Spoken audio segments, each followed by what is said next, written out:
అయితే సార్ నా సమస్య వచ్చేసి నాకు రేషన్ కార్డు కావాలి సార్, తర్వాత హ్యాండిక్యాప్డ్ సర్టిఫికేట్ లేదు సార్. నేను వచ్చేసి మన జగన్ గారు ఉన్నారు కదా, ఆయన అభిమానితో నేను శపథం చేశాను, మా బాబు గారు వచ్చాక కంపల్సరీగా నాకు ఇప్పిస్తారు రేషన్ కార్డు, నాకు ఖచ్చితంగా హ్యాండిక్యాప్డ్ సర్టిఫికేట్ కూడా వచ్చిందని నేను చెప్పాను సార్. ఆ విషయం మీతో ఒకసారి మాట్లాడుతాను. నేను ఆటో తోలుతాను సార్, రోజుకి 350 రూపాయలు రెంట్ సార్.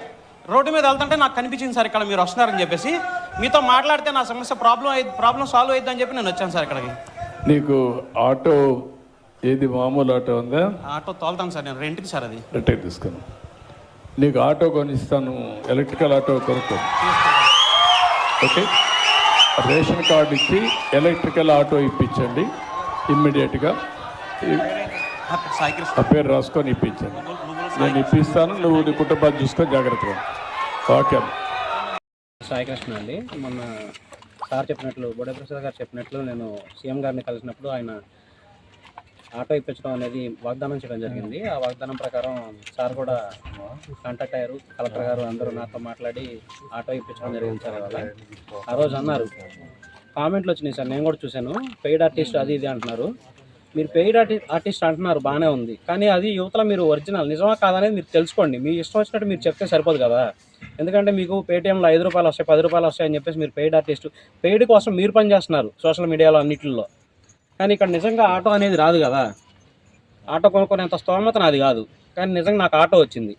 పెయిడ్ ఆర్టిస్టో ఏదనేది నాకు తెలుసు, అది మీరు సోషల్ మీడియాలో పెడతాం చాలా తప్పు. అది ఆ విధంగా నేను కూడా దాని గురించి చాలా బాధపడుతున్నాను. ఎందుకంటే నేను నా బాధ చెప్పుకోవడం మూలంగా సార్ నా మీద దయ చూపించి ఆటో ఇప్పించారు, కానీ నేనేమో ఏదో వెళ్ళి 4 మాటలు మాట్లాడితే నాకు డబ్బులు ఇచ్చి ఏదైనా చేస్తారనే ఉద్దేశం కాదు, నా బాధ అది. రేపు పొద్దున అది జగన్ గారు కూడా అదే పని చేసి మీరు అలాగే పెయిడ్ ఆర్టిస్ట్ అంటారా? మీరు ఒకసారి ఆలోచించుకోండి. మొన్న పెనమలూరు నియోజకవర్గ పర్యటనలో చంద్రబాబు నాయుడు గారు రెవెన్యూ సదస్సులో ఆటో కార్మికుడు వచ్చి